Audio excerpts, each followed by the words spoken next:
Kindred UMC live show features adults discussing adult topics, occasionally with adult language. It may not be suitable for young viewers. Please use discretion before watching.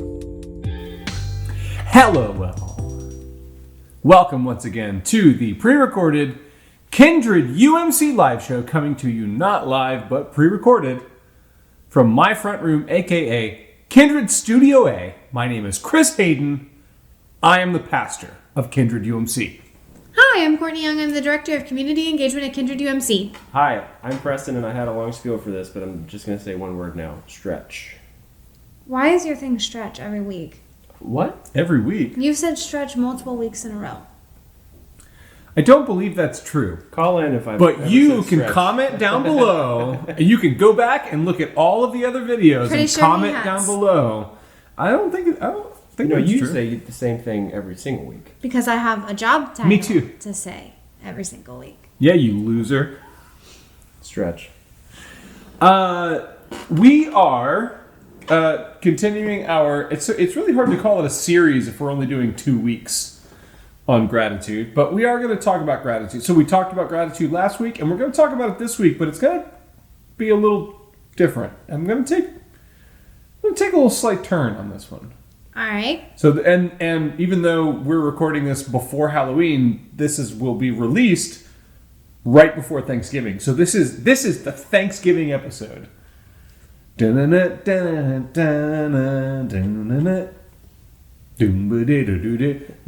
the Thanksgiving the giant pumpkin from Charlie Brown? Great pumpkin. Yeah. Okay. So what do you say we get right into it, gang? We're going to be looking at some OT from the book of Isaiah. OT stands for Old Testament, by the way. The book of Isaiah, it's one verse.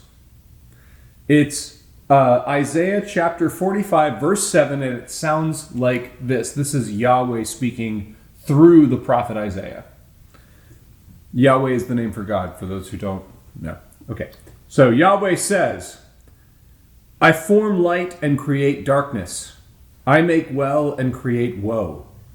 I am Yahweh. I Yahweh, do all these things. I'll say it again because it's thick. Even though it's brief, it's thick. I form light and create darkness. I make well and I create woe. I, Yahweh, do all these things. Did you hear that? That made my guitar reverberate. That was very loud. Yeah. Let's just start with first impressions. What do you make of that? What'd you hear? I make well and take woe. No, I make well and make woe. That's what I meant. Okay. What does that? Well, what does that mean? Good things and bad things. Okay. Is what I'm hearing. Mm-hmm. Light and darkness, contradictions. Yeah. Both things happen. Biodiversity. What? Okay. Just say more. I'm just going to say one word. I'm gonna bring a dictionary and I'm gonna pick the biggest word on the page that I open to. That's a stretch. Biochemical diversity. Okay. That's a stretch. Yeah, it's a stretch. Anti-disestablishmentarianism. Which is biodiversity. Read it right here. What is that? Is How is that that coming relevant? from a real thing? It creates fun things that happen in humanity. Oh, okay. So biodiversity usually means like on a physical spectrum, like science, but with this is like meta science. So meta biodiversity. I am not following. Yeah, no. You're creating goods, and since these goods. you're creating wells, and since these wells Goods are products. Since these wells are being created, there are innately also the wrong meaning of well. no. There are innately being wells created. You're using what do they call them? Anagram? No, not anagrams. Not said homonyms. You're using homonyms against me. I'm not saying dig a well. Okay. All right. Well, that was a fun little divergent little rabbit trail. Biodivergent. Yeah, with light there's darkness. Okay. That's what I was trying to say. So let me ask you this. Because part of my intention with this particular live show, sermonette, discussion, panel discussion, is for, like, we all kind of have, either consciously or subconsciously, we necessarily have a paradigm in our head about, like, what is going on here, why existence is, and how it works, and is there good and bad, and is there justice, is it all random? Like, we all, even if you don't decide on it, subconsciously you have to have one. You have to have a paradigm, you know? So my intention here is, like, let's take that paradigm and, like, get it from this subconscious and bring it forward into our conscious and just take a little bit of a look at it and be like, what do we actually think about these things? So when this text is basically saying all of the good and all of the bad, God says, I am doing that. And specifically, I want to focus on the, like, all of the bad, because that's different from my experience of what I was raised on as far as theology and Christian, modern American Christian theology. What do you make of that? Well, like, what's going on there? Like, what do you think about that? How does that make you feel? Take it wherever you want. What's your reaction to it? It feels just, aka biodiversity. What do you mean? Okay, just. It feels just. There's a balance. You create all good, then good becomes boring. That's how it works. Well, what about injustice? So first of all, do you agree that there is injustice in the world? No, I don't agree with that. Okay, all right. Well, What? we're going to have a deeper conversation later about that one then. I think it's all relative. I think that's what this is trying to say. Is your let's go with something just basic, like child abuse. Do you think that there's anything just about that? No. Okay. So and you would agree that child abuse actually occurs? Yes. Yeah. So there is injustice in the world. Yes. Okay. So what is just about God claiming kind of like authority over injustice?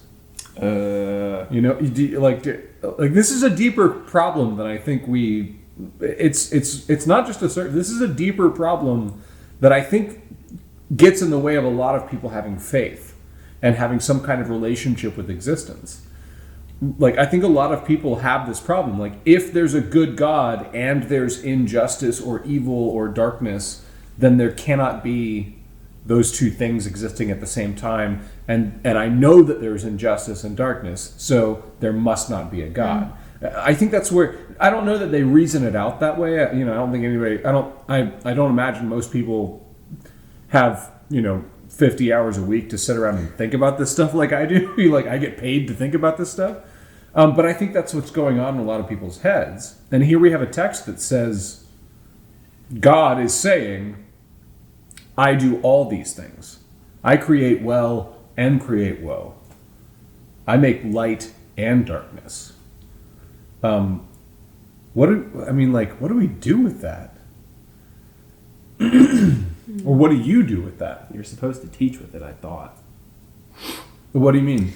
You teach with things that are wrong. That's how learnedness becomes. That's how you learn. You learn usually through failure or watching success of others. Yeah. So if you spin that in a light dark, the success is shown on with light, casting darkness onto others, possibly feeling lesser than or wanting to work toward something they're looking at.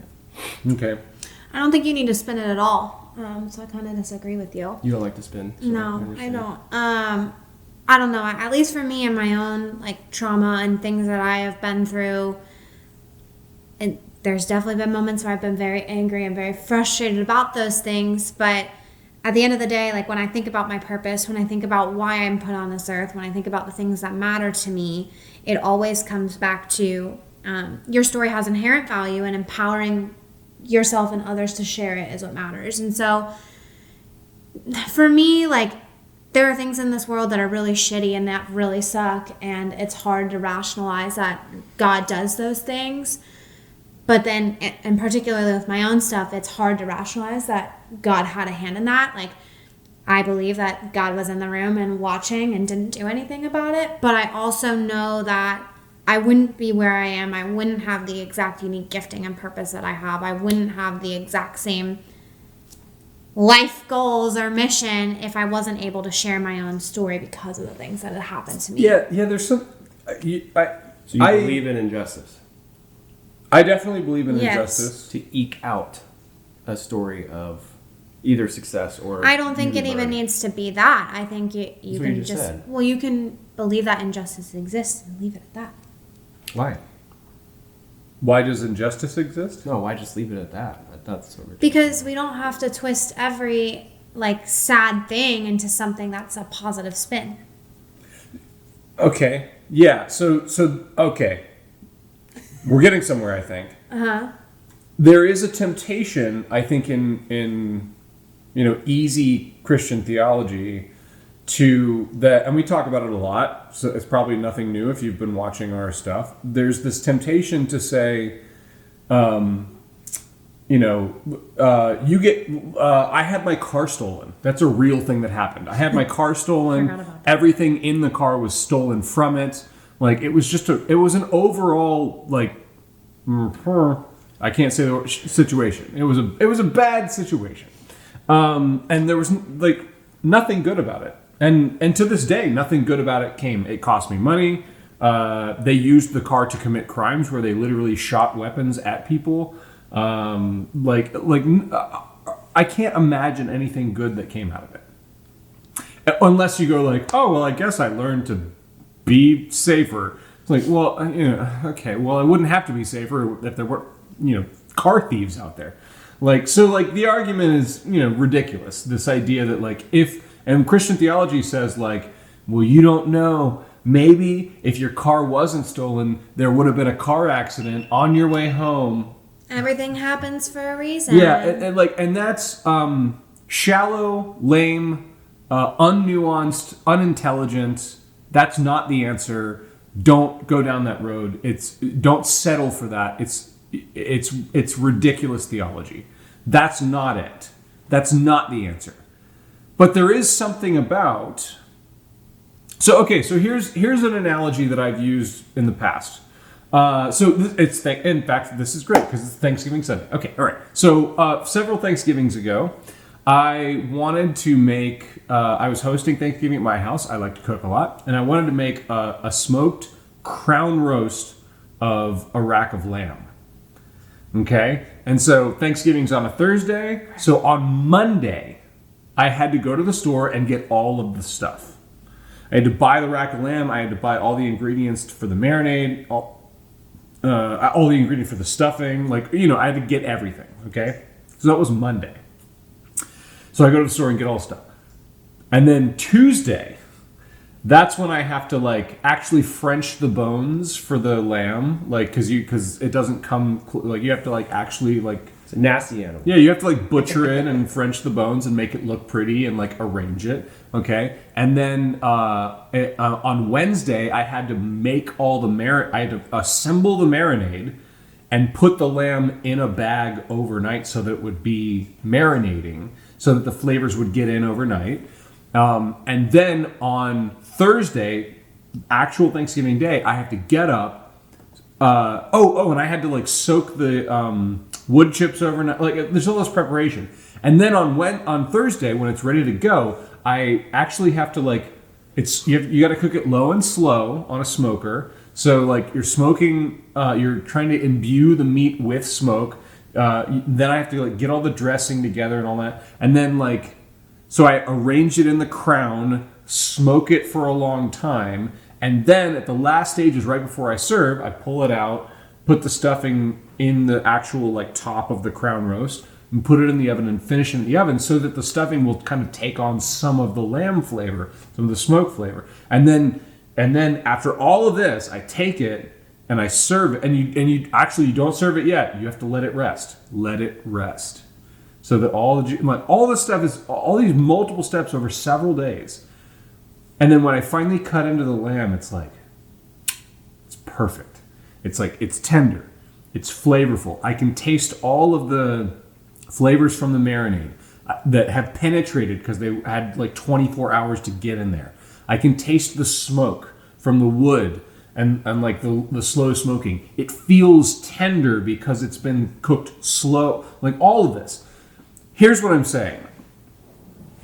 That lamb, I could taste everything it had been through.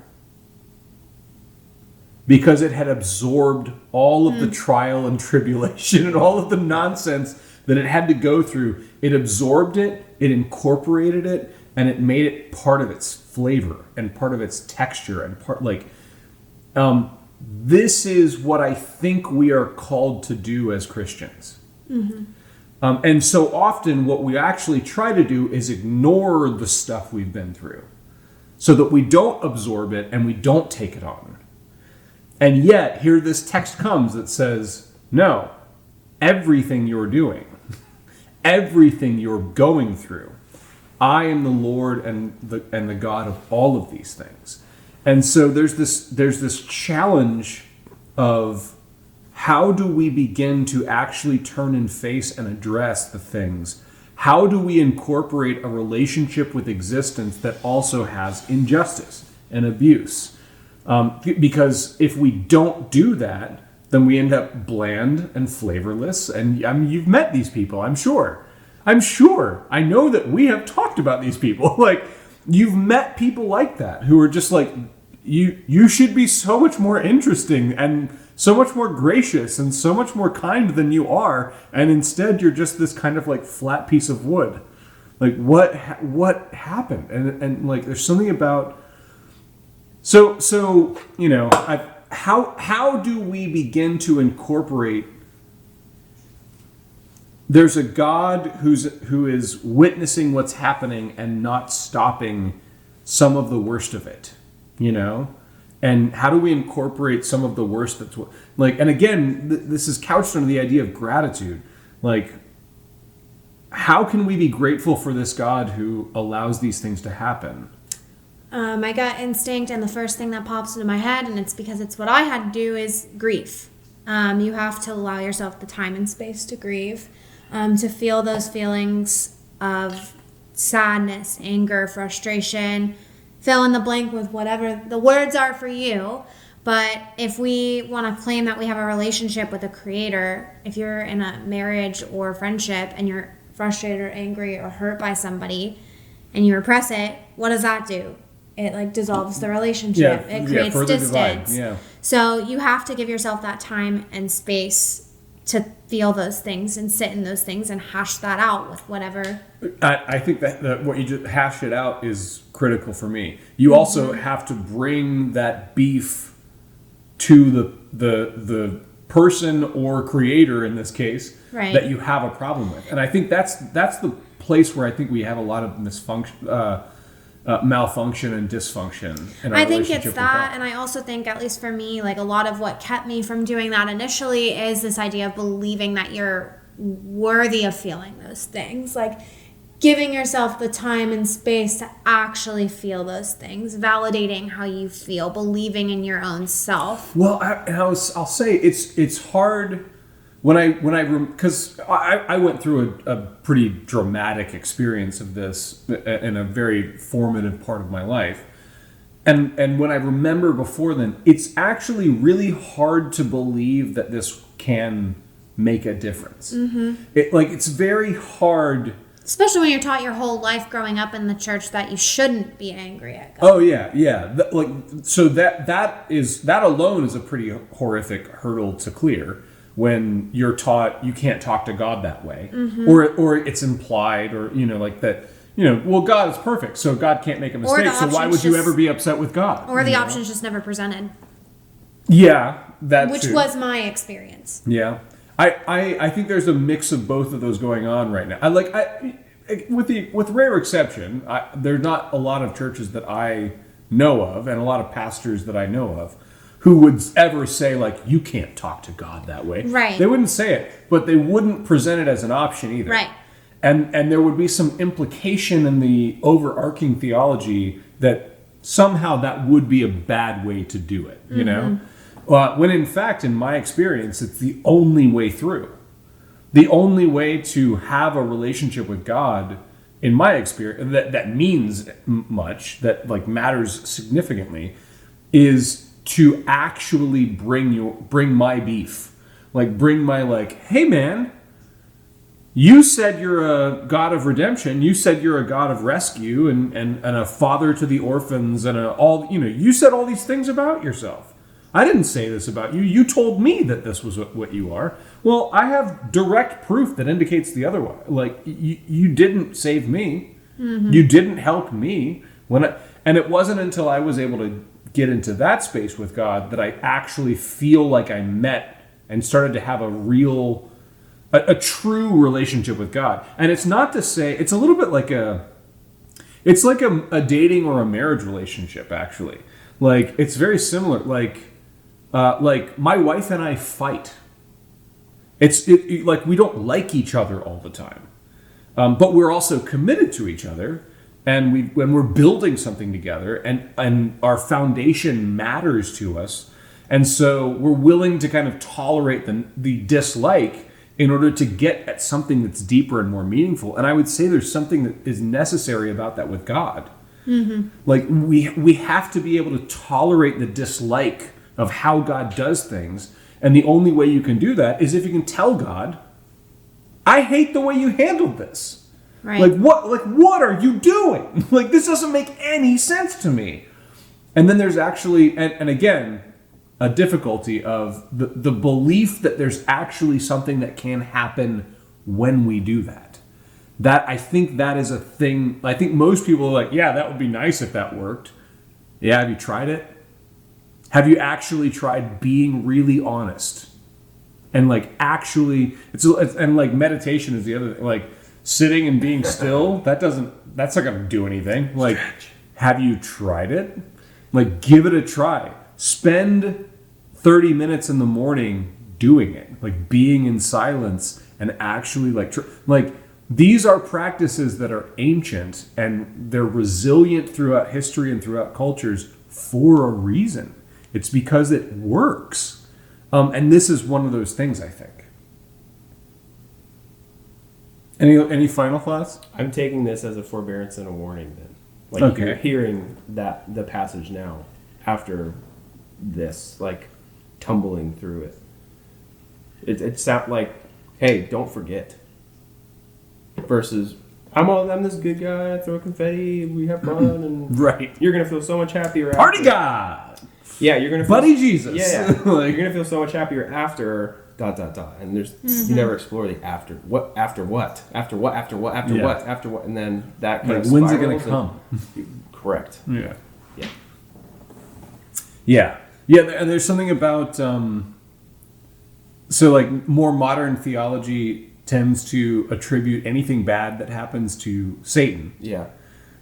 And back in like medieval theology, Satan was like a clown.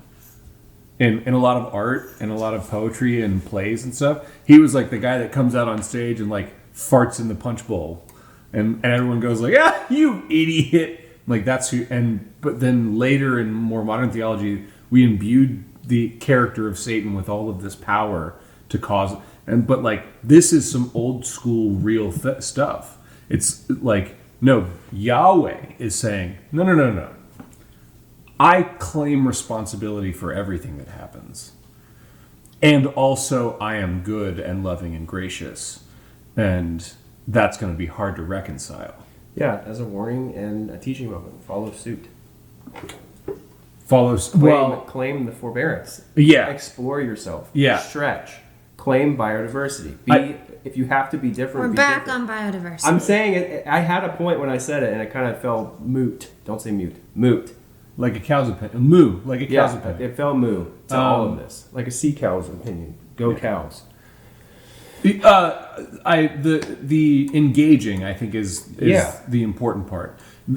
So here's the thing: if God is good, and if we're going to act from that assumption, and God claims responsibility for everything, then even the horrible things that you have suffered and endured, then there is the possibility for something redemptive to happen, and those things should not be forsaken and ignored and like put in a closet somewhere. but instead should be maybe not embraced. That's not the right word. What's the language here? Respected, and I think I keep coming back to engaged, addressed, not to say that you have to like what happened to you. That's not, for God's sake. Well, no, what about, that, 5 I deny stages of that. grief? Like, you accept it. Like, that's one of the stages. Is you're finally at peace with. Accepting is perhaps the end result of it, but you can't start there. Like, if God, I mean, the horrible thing. Like, if a trusted adult assaulted you sexually as a child, to ask that person to accept that is, I think, an unreasonable starting place. But maybe we can start with, let's not pretend that didn't happen. Maybe we can start there. Maybe it, and that is, I'm not saying that's easy. That is an act of faith. And it may be it's probably a difficult act of faith, because what essentially I'm asking someone to do is to say, hey, the God that allowed this to happen, I'm going to ask you to trust that God can actually bring something healing and redemptive about this horrific experience. And I understand that that's a hard ask, but that's been my experience, and that's been the experience that I've observed over and over again in other people's redemptive stories with horrific trauma. So I encourage everyone to really, truly take a leap of faith and to bring your beef with God to God and actually address the things the places where you have felt God failed you. God wants and claims responsibility for them.